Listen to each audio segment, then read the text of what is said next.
of the day today. The first is the proclamation celebrating April as National Poetry Month in the city of Emeryville. And our poet laureate is here, but yeah, hi Sarah. I didn't know whether you were going to be introduced or not. The way the agenda's written, Amber was going to say something here. Hang on a second.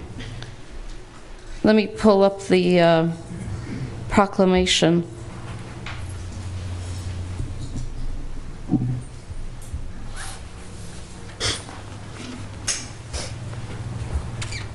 you want to read it from mine? Bear with me. Just got a cheat sheet to read.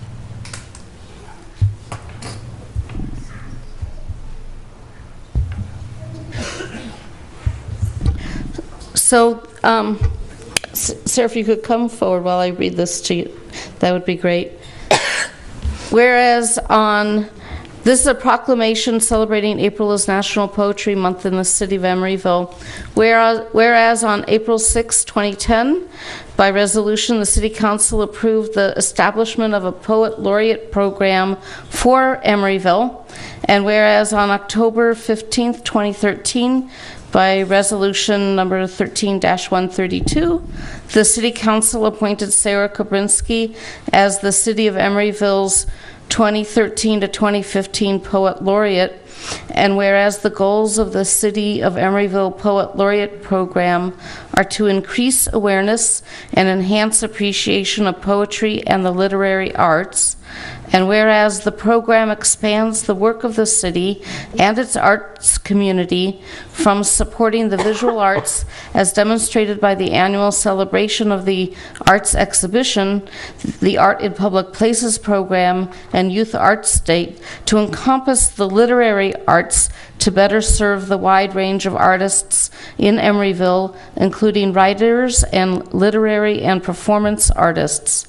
And whereas the program benefits the community by building a long-term infrastructure for literary advancement in the community and our schools, and whereas National Poetry Month is a celebration of poetry first introduced in 1996 by the Academy of American Poets as a way to increase awareness and appreciation of poetry in the U.S.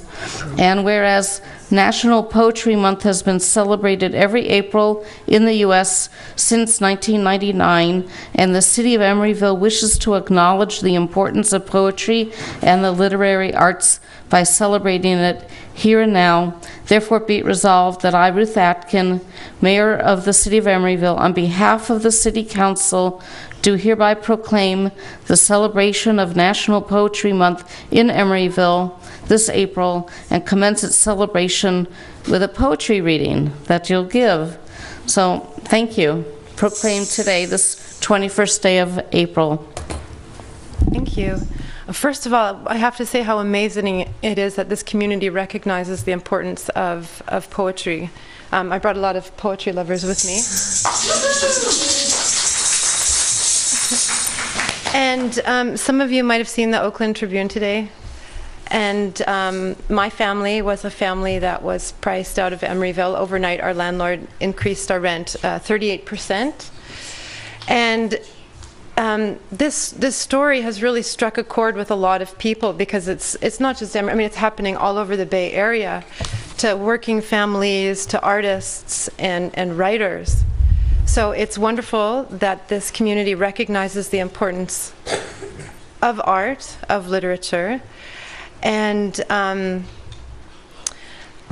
I'm really excited about some of the programs I've been doing, like when the readings in conjunction with the Purchase Award ceremony and the art show, and we're really excited about Poems on the Emery-Go-Round. We're 6 or 7 months into it, and 2 days ago I got an email from the Poet Laureate of Pacifica, and they've launched, they put out a call for submissions for their shuttle bus service.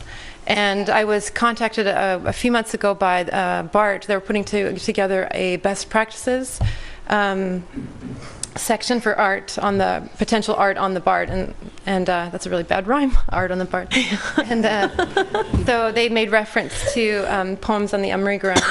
So I'm really passionate about the programs that we've been doing here. I'm very excited about it, and it's really sad that happened to our family. We landed well. I mean, we are now in Richmond, but for a lot of families, when a dramatic increase happens that quickly, it means homelessness. You know, a lot of people don't have financial resources or familial resources to carry them. So, so yeah, among the artist community, this is everyone's sort of up in arms, but it's happening every single day. We hear something like the Cartoon Museum in San Francisco, after 30 years, has to move, and there's a building in the Mission that houses 70 artists that is up for sale. And so a lot of people who make the Bay Area this really fascinating place, you know, with this history of progressive thinking and summer of love and music and art, you know, that the world knows it for, all these people who are responsible for these things are leaving. In fact, today I had another friend send me a note saying that she's pregnant with her second, they're leaving, because it's just not a viable place for families, for many families. So with that in mind, so when you move, a move is a kind of loss, you know, a separation. So a lot of people are having to leave, are losing their homes. So this is a poem about heartbreak, and it's called "What Happens When a Heart Breaks." Actually, it doesn't break at all. What happens is this: the body's cells call it off, their silent agreement, the unspoken code they keep to work in harmony, to preserve the body, to keep the spirit afloat. They simply call it quits. For a fraction of a moment, they tear themselves apart, throw in their towels, light their stale cigarettes until the heart, begrudgingly, begs them back together, but never in the old order, like crossing the border into a new country where everything feels the same, only different. This land is your land, this land is my land, from California to New York Island, from the redwood forest to the Gulf Stream waters. This land was made for you and me. As I went walking, I saw a sign there, And all the signs said, no trespassing, but on the other side, it didn't say nothing.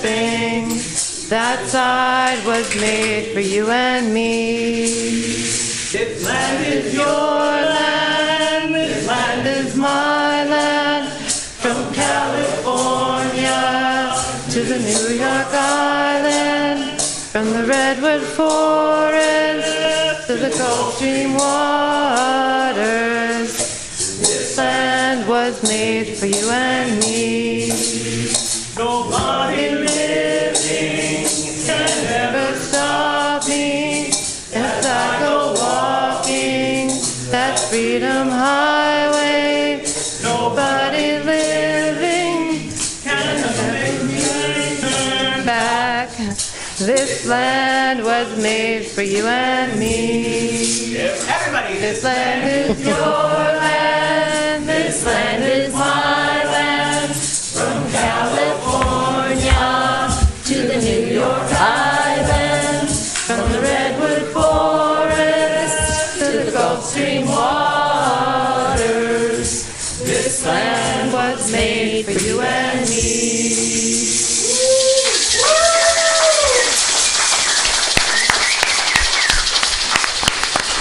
Sarah, thank you very much for reading tonight, and thank you for bringing your supporters with you.